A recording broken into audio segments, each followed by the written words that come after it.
Thank you for watching. Go to newsnationnow.com to find News Nation on your television provider. And don't forget to click the red subscribe button below to get more of News Nation's fact-driven, unbiased coverage.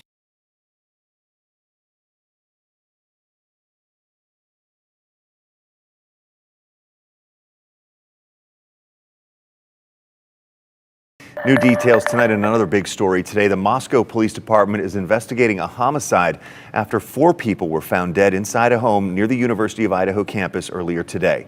The Moscow Police Department says they responded to reports of an unconscious person on King Road around noon today.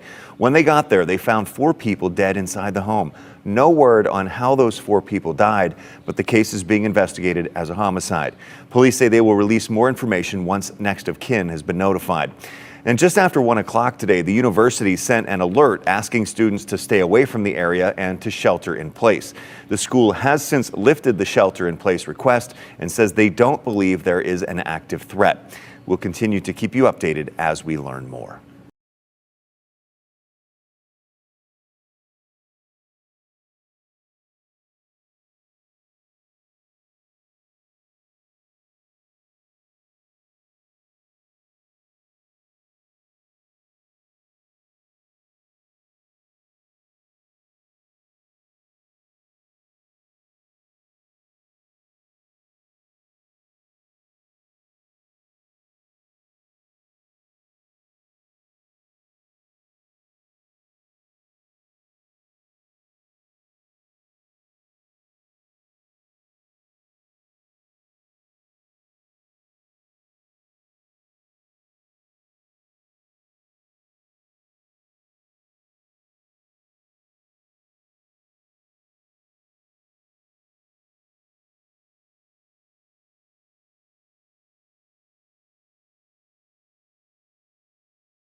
Regarding the resources that we've put forth in this investigation, the Moscow Police Department has 4 detectives, 24 patrol officers, and 5 support staff dedicated to this investigation.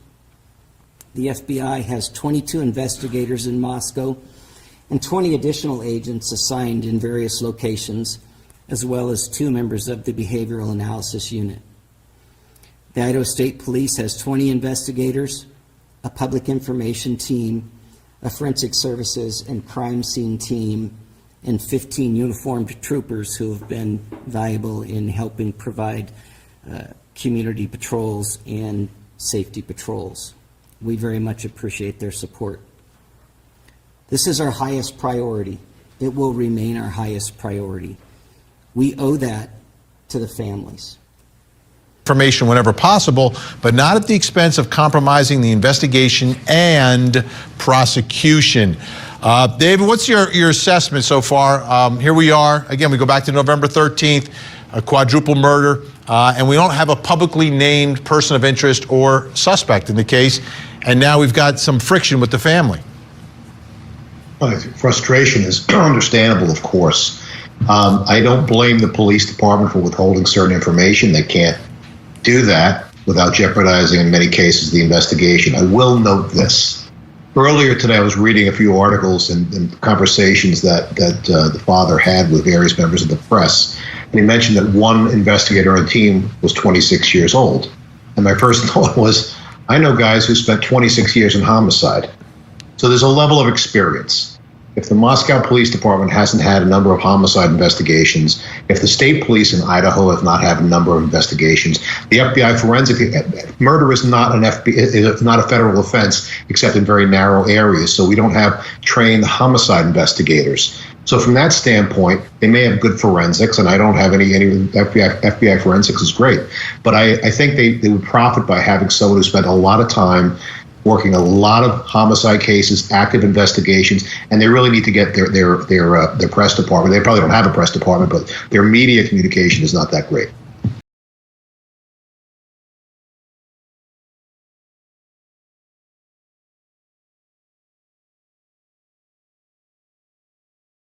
You've got thousands of tips. Information management is a problem in a case like this. You have to make sure that everybody is following up on leads and that you're still continuing with the investigation. There's a lot of forensics. We're talking about defensive wounds. We're talking about an up close and bloody murder scene. So there's a lot of scientific evidence that has to be gathered. But by the same token, what I'm seeing from a media management standpoint, not that this to me does mean something. If you're messing up the media management, are you messing up the investigation? What's striking to me is that we're getting contradictory information, whether or not this is targeted, whether or not the community should be concerned. And we're having the prosecutor speak and we're having police officers speak, which is something that should never happen. It should be one person that's the spokesperson. I get not giving data. Sometimes cases take it 6 months, 8 months, and it's frustrating to the public. But what is the sense out there as to whether or not this investigation is being done properly? And of course, we know there's multiple law enforcement agencies involved. Well, I think there is a lot of frustration, and we've seen that in some of the comments from Steve Gonsalves, who is Kaylee Gonsalves' father. He said he's been frustrated. I spoke with him briefly by phone yesterday.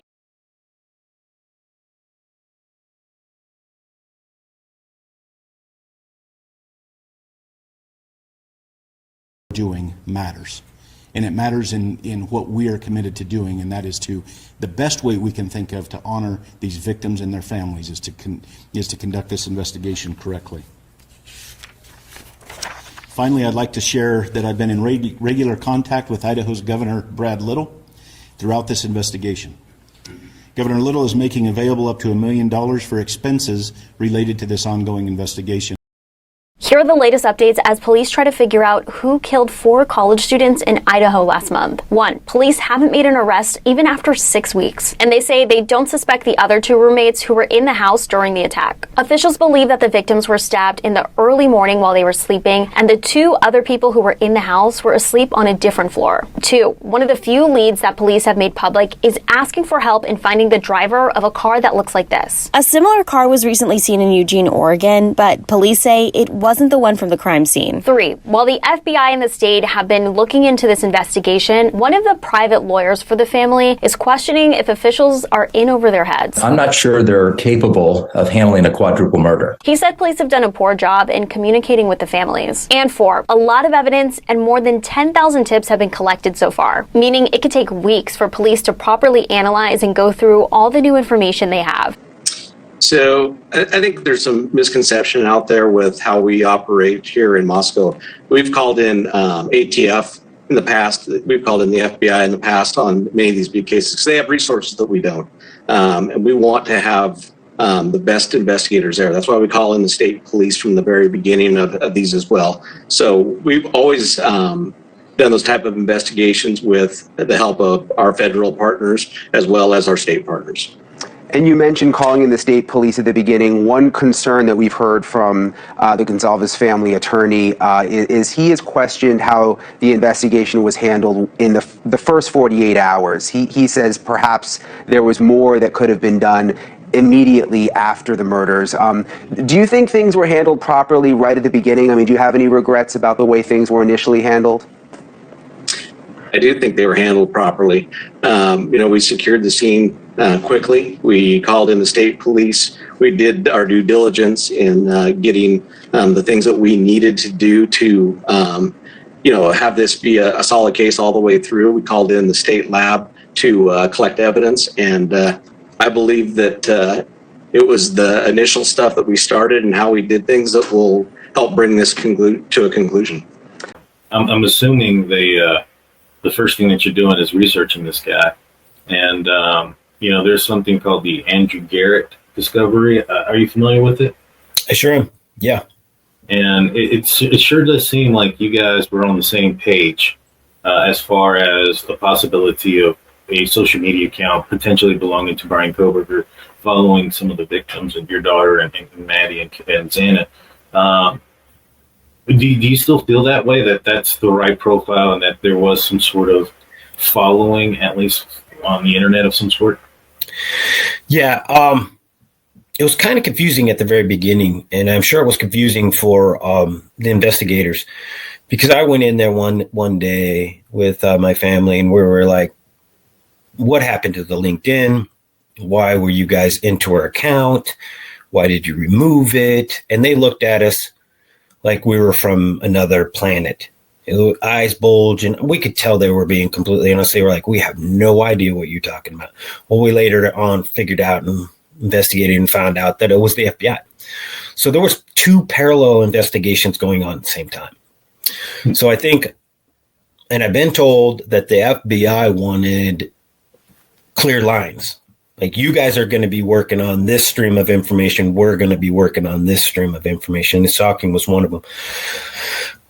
When I had to sit down meetings with those FBI agents, they talked about how it was a 20-year term that they could possibly get if, because I was worried that things, I thought at one particular time, maybe I could have the charges dropped on Kaylee and picked up at the federal level.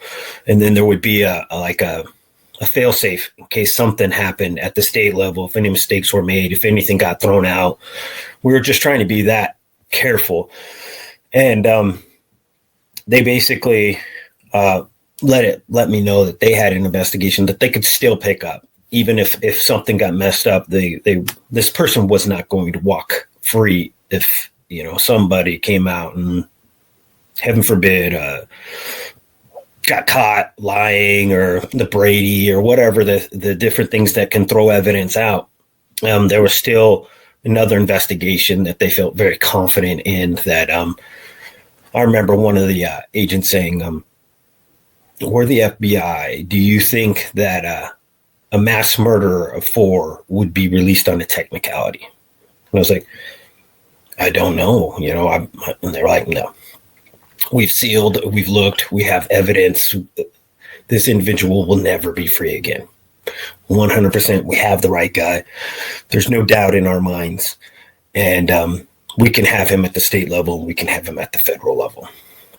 So it built my confidence into sticking with the state level and not. It would have been more expensive. And I literally was at the point where I was like, if it means that we don't ever... Kaylee doesn't ever go to court for her, thing, I would have been fine with that, just to have the backup, just to have the know that if something went wrong. But they were like, no need. This is, I've had individuals that do nothing but capital cases, 100%. That's all they do every single day of their lives, say that this is the strongest case that they've ever worked upon. They've never seen a case with this much evidence.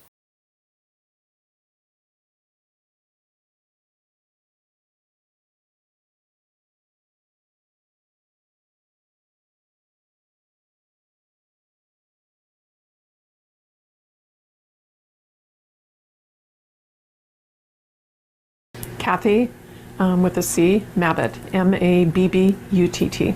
And I'm going to ask you, how long have you been doing this for? I've been doing it for 16 years, and I just got reelected for another 4. So what is it that, or I guess, when did you get the call on Sunday? I got the call just a few minutes after noon that there were 4 homicides, but I didn't go to the scene because of law enforcement doing their investigation first. So I didn't actually go to the scene until about 5 or 5:30. Can you walk us through, like, for our viewers, kind of the process between when police show up and then you guys getting the bodies and doing your examinations? Sure. Well, law enforcement goes through and looks for any evidence, takes videos and pictures of everything in there, and they'll start talking with people. So I don't really need to be there for that. They can't move the bodies. I mean, the bodies have to stay as they were until the coroner gets there. So that's what my job is, to look at the bodies. As a coroner, do you guys do the autopsies and all that? No, we some do if they're an actual medical examiner, but we have forensic pathologists and we contract with Spokane to do that. So in your experience, what is it that you saw when you showed up? Well, there was a lot of blood. It was a very sad scene with 4 murdered college students. You're ruling all 4 deaths homicides? Yes. Okay. And can you give us a manner of death? Yeah. I believe that the press release was that they were from a sharp object. So stabbings. yeah, we'll know more after the autopsies tomorrow. And do you believe these could be like a murder-suicide or? No, they're 4 homicides. 4 homicides. Okay. And when it comes to doing the investigation post-autopsy, that falls on you, correct? Yes. It's my job to determine the manner and mechanism of death. And then I know with toxicology results, there can often be, at least in Washington, a delay. So do you have any idea how long it could take, if those were relevant, to get any type of results back on that? Well, the toxicology reports, right, they usually take 4 to 6 weeks, sometimes longer. But they might, I don't think they're going to be relevant in the actual manner or cause of death. And do we know how long between the time of death and when police found them, approximately? No, I don't know for sure. Do we have like any, like, could it have been hours? Could it have been a day? Was it maybe close? Like, is there any sort of like time frame there? Not that I'm aware of. Okay, gotcha. And you said the scene was really difficult. I mean, is this something you've had to deal with before in Moscow? Since I've been coroner, there have been at least 2 other multiple homicide scenes that I've been involved in. So. Would you say this is probably the most gruesome? Oh, it's hard to just single it out. It's the only one I've been to where there have been 4 people at one scene. There have been the other ones have had multiple scenes. And was anybody else injured, like any non-deceased people? Not that I'm aware of, but I wouldn't necessarily be notified either. Okay. I didn't know if that was like, because the injuries could be similar, it might matter to you. Oh, But right. no. Okay. Were the deceased all in close proximity to each other, or were they in different rooms? I don't know that I can discuss that. That was going to be my next question too. So, I think yeah. Will we be able to get a copy of your report once it's concluded? I'm sure it'll be. Oh, sure. Yeah. Yes. Okay. Just call. Yes. Okay. Yep. Thank you. Do you know what the time frame for that would be? It just depends on how relevant the toxicology report is, but. Oh, okay. Okay. So- So it would like the 4 to 6 weeks. Then. It could Okay. be. Gotcha. Yeah. Thank you. You're welcome. Yeah. Thank you. We appreciate it. Sure. Officers discovered Kaylee, Madison, Xana, and Ethan dead inside the residence on the 2nd and 3rd floors of the home, suffering from stab wounds. It was a pretty large knife, so it's really hard to call them puncture wounds. And they were definitely stabbings. And I mean, it has to be somebody that's pretty angry in order to stab 4 people to death. Do you know were any messages left behind in the house, like almost symbols from the killer? Because sometimes in other cases, you know, if it was like a fetish killing, they would leave something on the body or write something on the wall. Is there anything like that? I'm not aware of anything like that.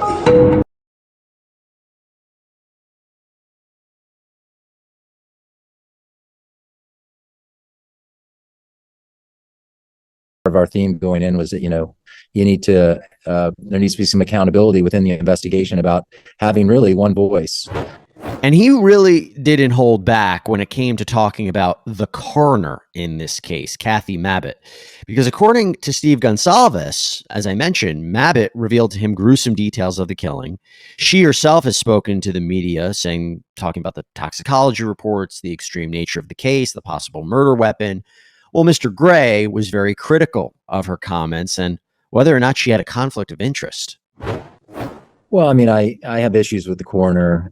Number one, you know, expressing all of her opinions over the media at, I think, at inappropriate times, number one. Number two, you know, making a personal phone call and describing graphic details of what she discovered and what she to the family, I don't think was beneficial in any way. I don't think she did it out of a place of spite. I think she did it because she was, trying to give them more details. But once you hear certain details, it's not helpful to the family and certain things. So, and I could go on and on about the coroner. The idea that she's a criminal defense attorney at the same time that she's a coroner, I think could present a conflict down the road. And the fact that she's continuing to defend people during this investigation. And she's done it before. I mean, the fact is that there was she was involved in she was a coroner on a murder investigation in Moscow years ago. And she also was the defense counsel on the case, which blows my mind. We believe he's talking about the James Curtis Leonard case. You can definitely check that out. But it's an important discussion that he's having about.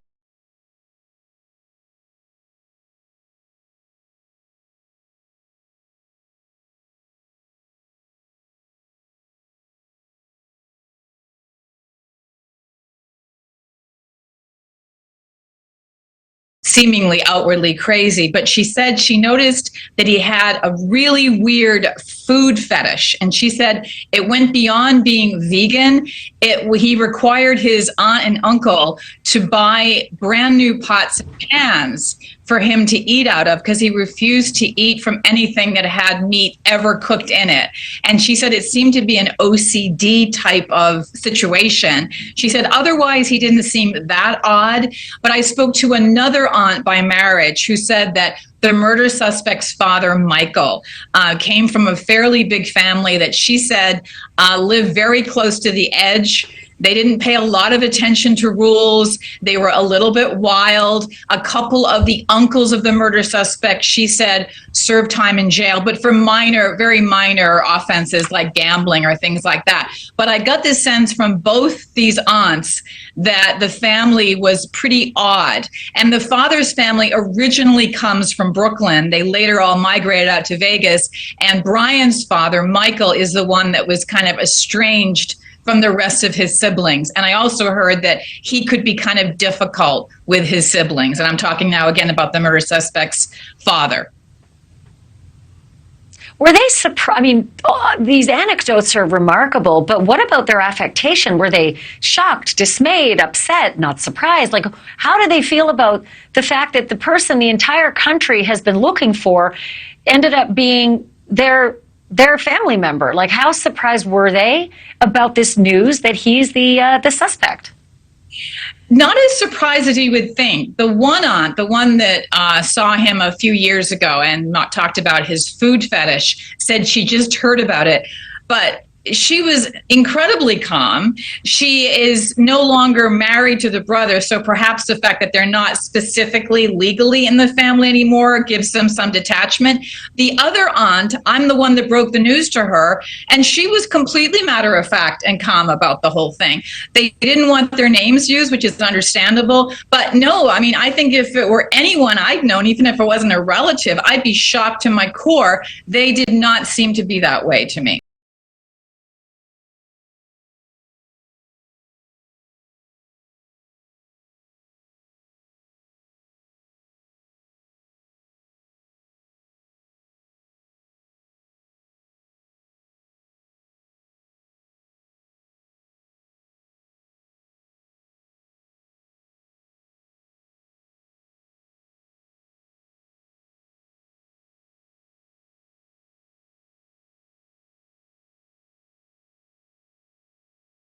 Details. So, Evan, what all have you been able to uncover? Well, Nicole, we're starting to get a better picture of Brian Kohberger through online and other records, but also from someone who says that he knew Kohberger, our affiliate in Pennsylvania, speaking with a man who says that some years ago he ran with Kohberger on a regular basis. Listen to his reaction to the news that Kohberger was arrested and charged for these murders in Moscow, Idaho.